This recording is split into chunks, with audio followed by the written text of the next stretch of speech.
El canal de Erie fue la primera vía acuática mayor en los Estados Unidos. Al ser inaugurado en 1825, cruzaba el estado de Nueva York desde el oeste en Buffalo, cerca de las cataratas del Niágara, hasta el este en el río Hudson, en Albany.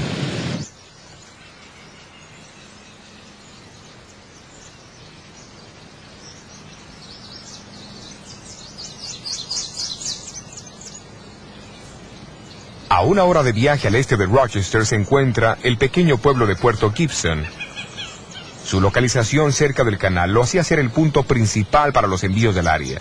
También fue el hogar de un activo laico metodista, Hiram Edson, que en 1843 aceptó el mensaje del pronto regreso de Cristo enseñado por Guillermo Miller y sus asociados.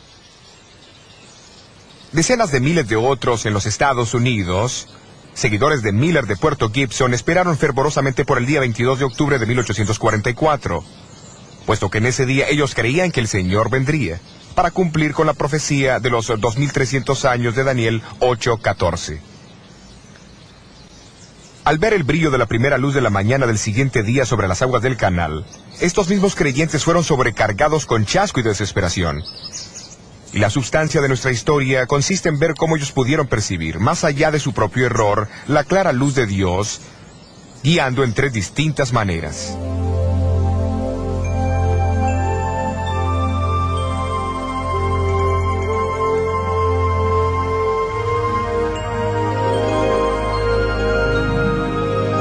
Fueron muchos los creyentes adventistas que se reunieron en la finca de Hiram Edson el 22 de octubre de 1844. Estudios han demostrado que esta fue su casa, a pesar que habitaciones han sido añadidas en ambos lados desde que Edson vivió aquí. En aquella fría mañana de octubre, el chasco de Edson y sus amigos llegó a ser real. Eso sale de su boca muy fácil, compañero. Discúlpeme, señor. No creo que usted tenga la menor idea de cuán devastados estamos. ¿Qué quiere decir? Quiero decir que hemos experimentado la peor clase de duda. Algunos de nosotros con más aflicción que otros. Nos preguntamos si las profecías de Daniel estaban equivocadas. Nos preguntamos si tal vez la Biblia era una mentira. Y algunos de nosotros hasta nos preguntamos si todavía existía un Dios en el cielo. Fuimos al granero allí atrás y oramos. Y después de reexaminar nuestra fe, decidimos que tendría que haber una respuesta a nuestro dilema. ¿Y cuál es? Bueno, después de desayunar, yo sugerí al joven Owen Crozier para que fuésemos a visitar a algunos de nuestros vecinos de aquí del área y ver si podíamos confortarlos un poco. No estoy seguro si fue por miedo a nuestros vecinos burlones, pero de todas formas salimos por el maizal. Todo este maíz. Estábamos tan seguros de la segunda venida de Cristo que dejé toda la cosecha parada en el campo. Tome una mazorca de la mejor de Nueva York. Gracias. De nada. ¿Sabe? Mientras caminábamos esa mañana y repasaba en mi mente los eventos de las 24 horas anteriores, de repente paré y miré hacia el cielo, y pareció como si los cielos se abrían, y por mi mente destelló el santuario. ¿Sabe? Nosotros los milleristas hemos predicado sobre el texto hasta 2300 días y el santuario será purificado. Y pensamos que ese santuario era la tierra. Bueno, más tarde reconocimos que la Biblia enseña que también hay un santuario en el cielo, y que Cristo se mudó como el primer sacerdote en el día de la expiación, del lugar santo al lugar santísimo, el 22 de octubre de 1844. El Señor tenía un trabajo que llevar a cabo en el cielo antes de regresar a esta tierra. Ahí fue que el hermano Miller cometió su error. El Señor fue bueno. Él había oído nuestra oración. Bueno, hasta luego, compañero. Hasta luego.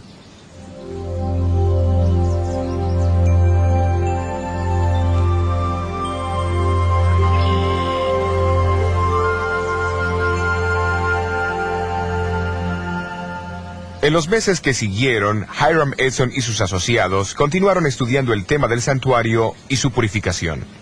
Al pensar en su propia experiencia, se maravillaron de las similitudes entre su chasco y el de los discípulos en el tiempo de la crucifixión de Jesús. Finalmente, Edson convenció a su amigo Crozier para que publicase sus hallazgos en una edición especial del periódico seguidor de Miller, La Estrella del Día, el día 7 de febrero de 1846.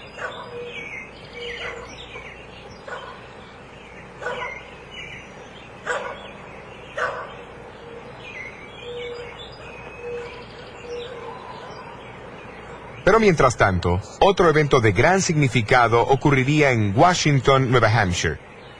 2 años antes, en 1844, una señora bautista del séptimo día había compartido su convicción, afirmando que debía observarse el séptimo día de la semana como el día de descanso.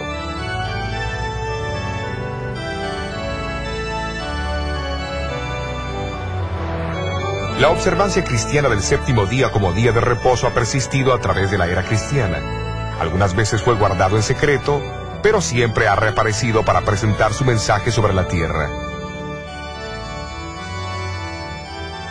Desde los días de los apóstoles hasta el siglo V, la costumbre continuó en varias partes del Imperio Romano.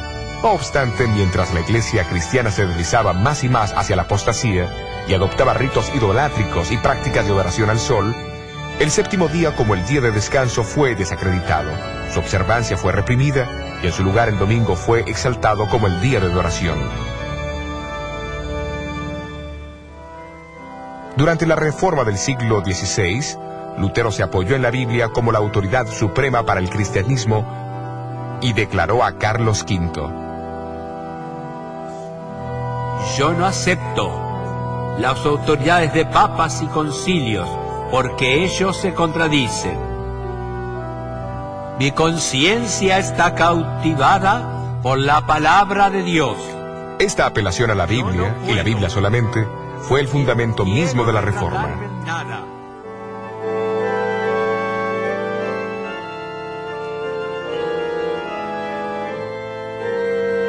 Mientras la Reforma continuaba, surgió un diálogo en la Iglesia con respecto al tema del domingo y el sábado. Los que guardaban el sábado afirmaban que no había ninguna prueba en la Biblia que apoyara la observancia del domingo. Como resultado, la observancia del séptimo día como el día de descanso se desparramó por Europa, incluyendo a Inglaterra.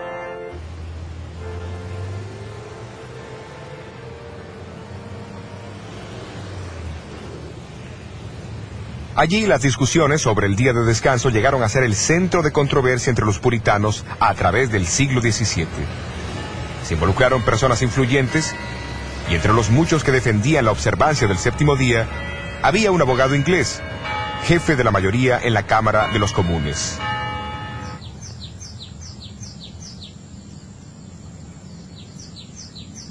A mediados de 1660, había muchas congregaciones en Inglaterra que guardaban el séptimo día. Un miembro de una de ellas fue el doctor Pedro Chamberlain, médico de 3 reyes Estuardos, Jaime I, Carlos I y Carlos II de Inglaterra. Un contemporáneo de Juan Bunyan, Chamberlain era un perspicaz estudioso de la Biblia. Estas palabras fueron grabadas en su tumba en el terreno de la iglesia de Woodham Mortimer, Essex. En cuanto a su religión, él fue un cristiano que guardó los mandamientos de Dios y la fe de Jesús, siendo bautizado alrededor del año 1648 y observó el séptimo día como día de descanso por más de 32 años. Chamberlain fue miembro de la Iglesia Bautista del Séptimo Día, un pequeño grupo que se había separado de la Iglesia Bautista por sus convicciones con respecto al sábado a comienzos del siglo XVII.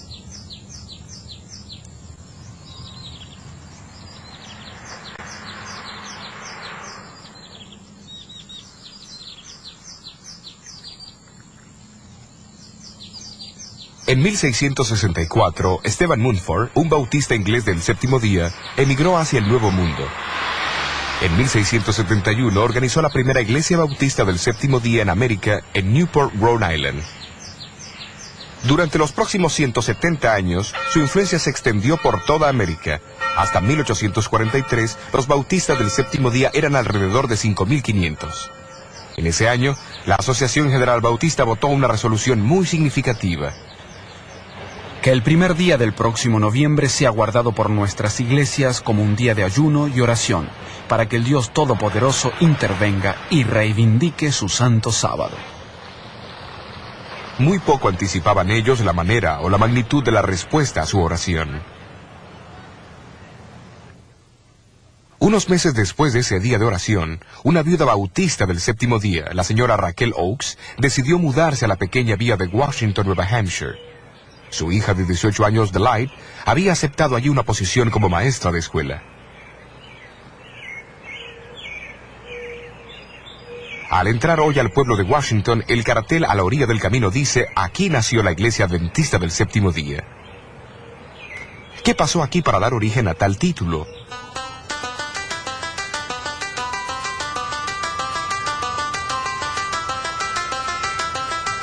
Esta sólida iglesia de madera se encuentra ahora lejos del centro del pueblo, pero antes se encontraba en el medio de una próspera comunidad agrícola.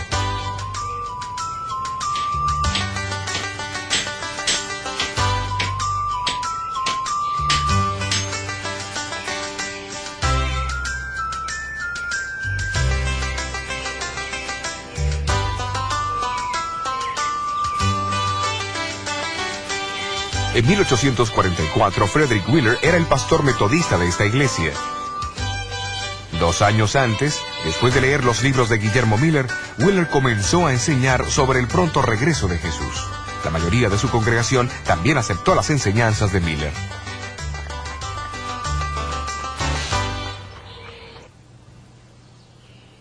Un domingo por la mañana, Wheeler se encontraba detrás de este púlpito de la iglesia de Nueva Hampshire en el servicio de la Cena del Señor. Durante el sermón animó a la congregación a ser fieles en guardar todos los mandamientos de Dios. La señora Oakes, la bautista del séptimo día, que asistía a la reunión, apenas pudo contenerse. Cuando el pastor la visitó poco después, ella aprovechó la oportunidad. Pastor Wheeler. Hola, me alegro Raquel. de verlo. He esperado por este momento. Quiero hablarle sobre algo muy importante. ¿Cuál es el tema de hoy? Pase. Gracias, señora Oakes. Es un hermoso hogar.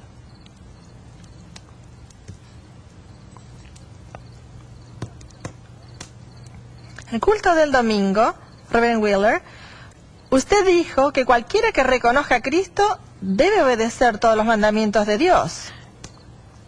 Estoy completamente de acuerdo con usted, hermana. Bien, quiero aclarar que en aquel momento estuve a punto de pararme para decir algo. Lo presentí.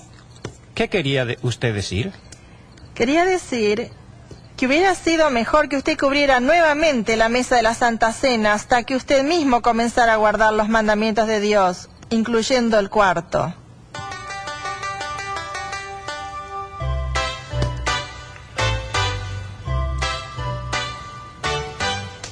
Y así Frederick Wheeler conoció la verdad sobre el sábado. Poco después él guardó su primer sábado. Predicó un sermón alusivo al sábado, y así llegó a ser el primer ministro adventista que guardó el séptimo día. No mucho tiempo después del gran hallazgo, Guillermo Farnsworth, que en ese entonces estaba llegando a los 40 años, se levantó de la banca de la familia Farnsworth durante el culto y también declaró su intención de guardar el sábado. Luego lo siguió su hermano menor, Cyrus, que tenía sus 20 años de edad, su propia esposa, su padre y otros. Viéndose forzados a abandonar su congregación, estos primeros guardadores del sábado se reunían en la espaciosa casa de los Farnsworth, no muy lejos de allí. No fue hasta años más tarde que adquirieron en propiedad esta iglesia. Contiguo a la iglesia se encuentra el cementerio donde yacen muchos de estos primeros guardadores del séptimo día, sábado.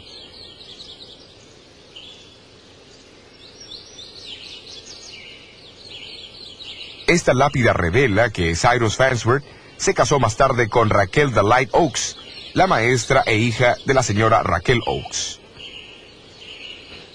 Poco tiempo después que Wheeler comenzó a guardar el sábado, un segundo ministro seguidor de Miller, Thomas Preble, se unió a él.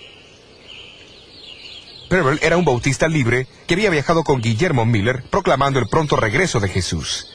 Llegó a ser el primer adventista del séptimo día en defender el séptimo día sábado en forma escrita, en un artículo que publicó en febrero 1845. Entre los muchos que leyeron este artículo, que más tarde fue impreso en forma de folleto, estaba José Bates, un capitán de barco jubilado. Le impresionó la verdad.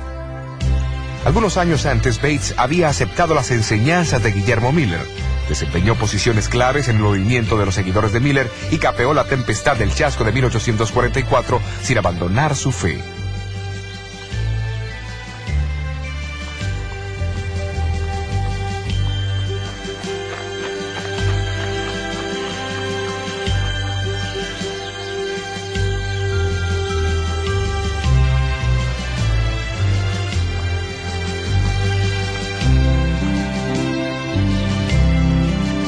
Al oír sobre el grupo que guardaba el sábado en Washington, viajó hacia allá, pero en el camino se encontró con Frederick Wheeler en su hacienda de Hillsborough.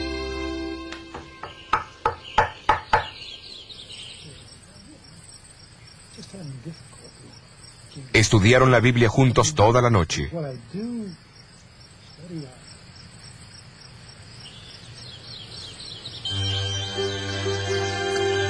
A la mañana siguiente, ambos siguieron hacia Washington a la casa de Cyrus Farnsworth.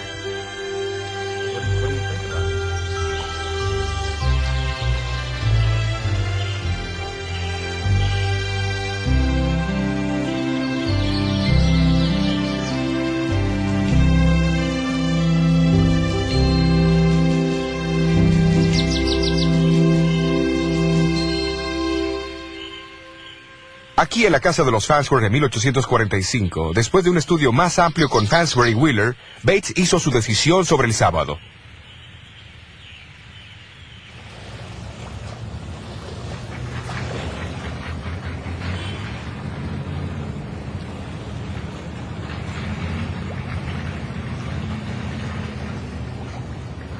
Al regresar Bates a su casa, estaba cruzando el puente entre Fairhaven y Nueva Bedford, Massachusetts. Hoy solo resta el acceso al puente. En el puente, Bates se encontró con un viejo amigo, Jaime Madison Monroe Hall, que le preguntó: ¿qué hay de nuevo, Capitán Bates? La nueva es que el séptimo día es el sábado del Señor nuestro Dios. Y Bates dedicó el resto de su vida a la proclamación de esta nueva. En agosto de 1846, Bates publicó su propio folleto, El séptimo día sábado, una señal perpetua. Su contenido demostraba una herencia espiritual recibida no solamente de los bautistas del séptimo día, sino también de los puritanos ingleses y de otros antes de ellos. Contenía también una idea importante que proclamaba el significado profético del desarrollo de la Iglesia Adventista del séptimo día.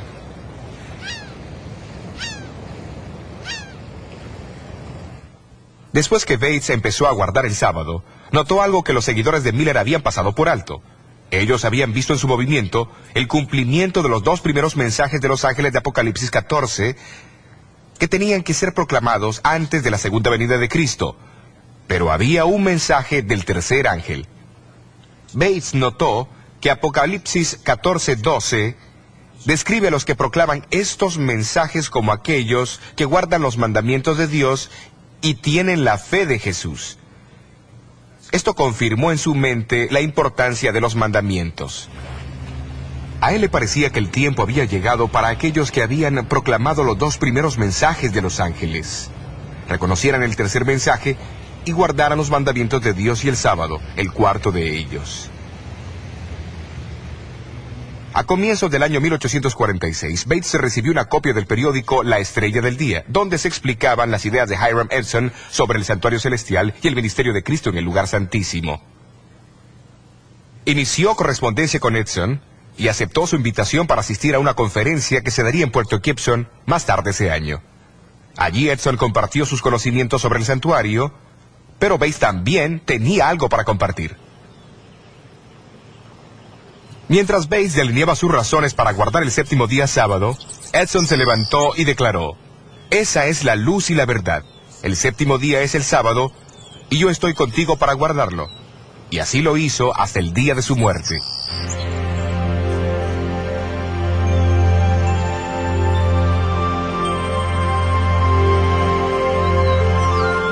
Pero Pero la conversación que tuvo con los líderes de Puerto Gibson, Bates también comenzó a ver una conexión entre el sábado y el ministerio de Cristo en el lugar santísimo del santuario celestial.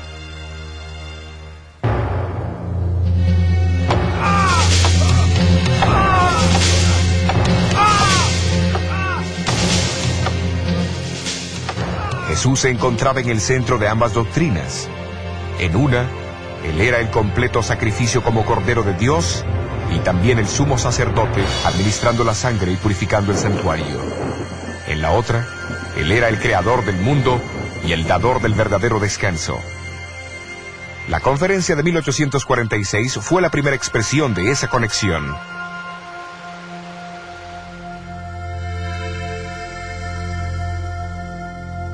En esta conferencia, Bates escuchó con gran interés las ideas de Edson sobre el santuario celestial. Él sabía que la Biblia decía que el arca del pacto se encontraba en el segundo compartimiento del santuario y que adentro del arca estaban los 10 mandamientos. Luego, con mucho interés, leyó Apocalipsis 11:18, donde habla de los días finales de la historia del mundo, cuando las naciones se llenarían de ira y llegaría el tiempo para el último juicio del mundo. Pero entonces, en el siguiente versículo leyó que en ese mismo tiempo el templo de Dios, o el santuario celestial, se abriría y el arca de su testimonio fue vista en su templo. Bates razonó que si el ministerio de Jesús en el lugar santísimo era ahora el foco de atención, entonces el arca, su ley y el séptimo día sábado que esa ley señalaba, también cobraba nueva importancia. El cumplimiento de la profecía de los 2300 años en 1844 había por consiguiente atraído la atención hacia el santuario celestial de una manera que jamás se había visto. Como resultado, surgieron 2 énfasis especiales con respecto a Jesús. Primero, Él estaba ahora encargado de su trabajo final como sumo sacerdote en el santísimo ministerio de ese santuario.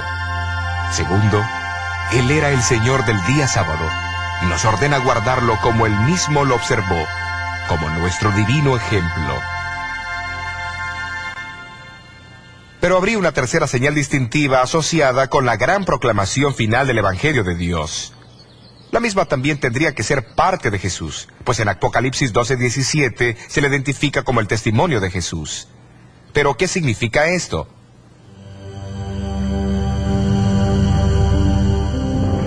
En Apocalipsis 12, Juan describe a la mujer vestida del sol como símbolo de la iglesia.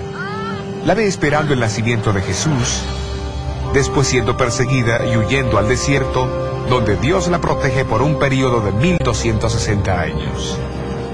Entonces el versículo 17 dice, el dragón fue airado contra la mujer y se fue a hacer guerra contra los otros de la simiente de ella, los cuales guardan los mandamientos de Dios y tienen el testimonio de Jesucristo. Una comparación entre Apocalipsis 19:10 y 22:8 revela que el testimonio de Jesús, identificado como el espíritu de profecía, opera a través de los profetas, aquellos individuos que Él escogió para que comunicasen su testimonio a su pueblo. El profeta Joel del Antiguo Testamento dice, y será que después de esto derramaré mi espíritu sobre toda carne, y profetizarán vuestros hijos y vuestras hijas, vuestros viejos soñarán sueños, y vuestros mancebos verán visiones. Y aún también sobre los siervos y sobre las siervas derramaré mi espíritu en aquellos días.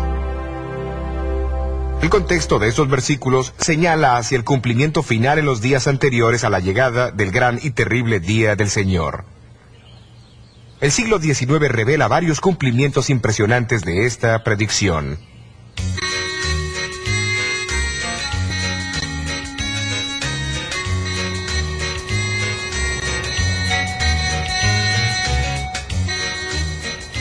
A fines de 1830, un joven americano de color que se había convertido a los 17 años, se mudó aquí a Boston, Massachusetts, para prepararse para el ministerio.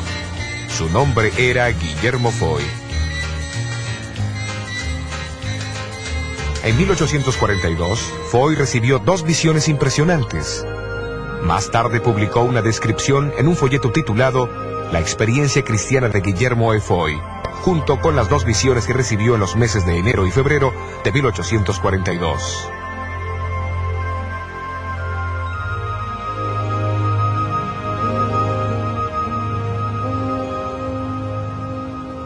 El martes de noche, en enero 18 de 1842, Foy, de 23 años de edad, se reunió con un grupo de cristianos para orar y estudiar la Biblia en Beacon Hill, Boston.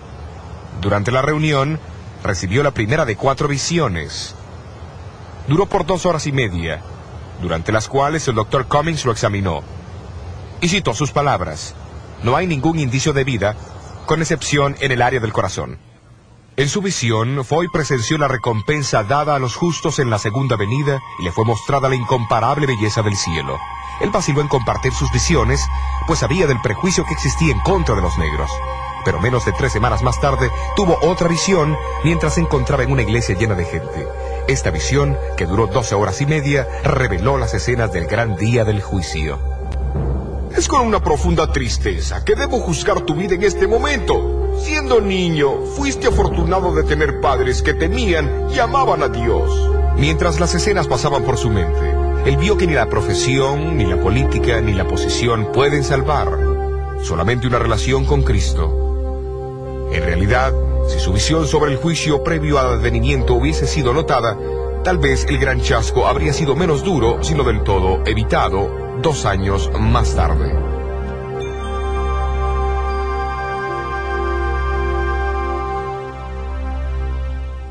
Foy fue encomendado a contar a otros lo que él había visto, y durante los meses que siguieron predicó intensamente, creando gran sensación donde quiera que fue. Vastas multitudes lo escucharon contar lo que él había visto sobre la patria celestial y la necesidad de prepararse. Parece que recibió 2 visiones más, incluyendo una que mostraba 3 peldaños hacia la ciudad santa, la cual no entendió. Porque se levantará nación contra nación y reino contra reino, y habrá pestilencias y hambre. Guillermo Foy no recibió ninguna otra visión después del chasco. Sin embargo, mantuvo su esperanza en la segunda venida de Cristo. Continuó su vida como un pastor apreciado y querido, en pequeñas comunidades rurales hasta finalmente establecerse en Sullivan del Este, Maine. Y será predicado este evangelio del reino en todo el mundo, por testimonio a todos los gentiles. Allí falleció en noviembre de 1893 y fue sepultado aquí en el cementerio de Birch Street.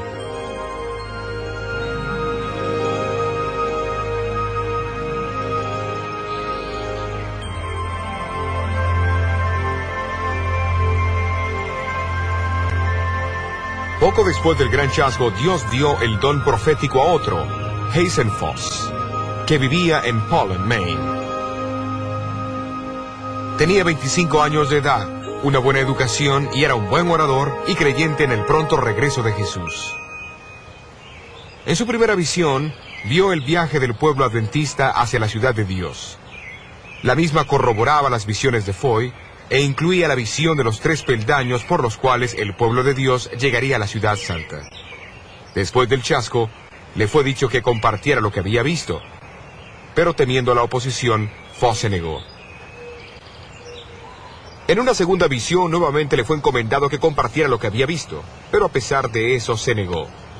Siguió una tercera visión en la cual le fue dicho que había sido puesto en libertad y que la carga caería sobre uno de los más débiles entre los débiles, que obedecería el mandato del Señor.